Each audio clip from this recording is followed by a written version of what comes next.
नमस्कार। आज हम बात करेंगे ग्रह शास्त्र में कंबस्ट प्लैनेट्स के अस्त ग्रहों की। बहुत सारे लोग या फिर बहुत सारे एस्ट्रोलॉजर्स अस्त ग्रह को ऐसे समझते हैं कि जैसे कि किसी प्लैनेट ने अपनी कंप्लीट पावर को लूज कर दिया। ठीक है, बहुत सारे ज्योतिषी इसको अस्त की तरह बोलते हैं। कुछ तो कहते हैं कि प्लैनेट जला हुआ है। ठीक है, सूर्य के प्रकाश में पर्टिकुलरली जल गया, एक पर्टिकुलर डिग्री में आ गया। जैसे हर एक प्लैनेट के, जैसे कि आपकी स्क्रीन पे दिखाई दे रहा होगा अभी, हर एक प्लैनेट की एक पर्टिकुलर डिग्रीज होती है। जब वो सूर्य के पास आ जाता है तो उस पर वो अस्त हो जाता है। ये तो आप लोग को पता होगा, है ना।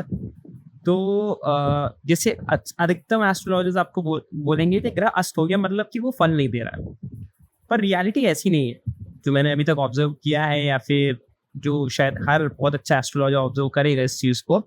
रियलिटी एक्चुअल में ये होती है कि वो ग्रह जो है वो सूर्य के अधीन आ गया।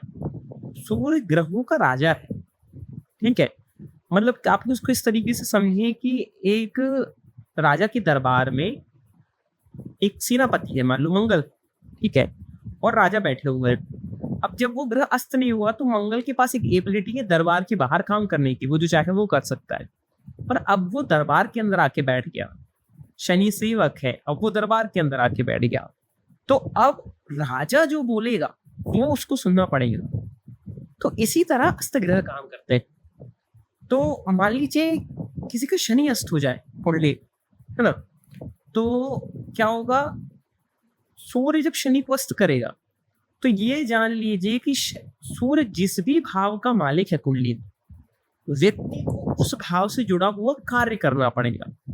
जैसे कि आप सभी को पता होगा शायद कि शनि ही कर्म का मालिक होता है। मतलब कि हम शनि की प्लेसमेंट से ही कुंडली में ये देखते हैं कि व्यक्ति काम क्या करेगा, वर्क क्या होगा, उस व्यक्ति का करियर क्या होगा। तो अक्सर अगर जैसे शनि अस्त हो जाए तो सूर्य जिस भी भाव का मालिक है तो व्यक्ति वो वाला कर्म करेगा। अब अस्त ग्रहों की प्रॉब्लम क्या होती है कि वो काम करने पे व्यक्ति को लगेगा नहीं कि ये मेरा जॉब है। ये एक प्रॉब्लम है, यही अस्त ग्रह की मेन बात है। मतलब कि वो काम उसके पास होगा।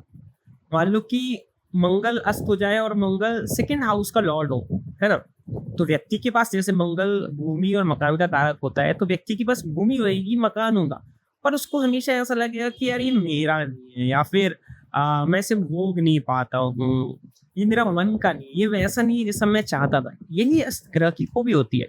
इंसान के पास वो चीज होती है क्योंकि से अगर सूर्य पॉजिटिव है कुंडली में तो उस चीज की रिगार्डिंग वो उसके पास रहेगी, पर वो उसको अंदर से ये फीलिंग नहीं आएगा कि हाँ ये चीज मेरे पास है। अब मंगल है तो मकान भूमि रहेगी, उसमें उसको प्रॉब्लम होगी। ठीक है, तो ये अस्त ग्रहों के बारे में मैंने थोड़ा सा चर्चा किया आज। तो आप जरूर चेक कीजिए अपनी कुंडली में कि आपका कौन सा ग्रह अस्त है, और अगर आप नहीं समझ पाते हैं तो आप जरूर मेरे को कांटेक्ट कर सकते हैं, मुझे डीएम कर सकते हैं। धन्यवाद।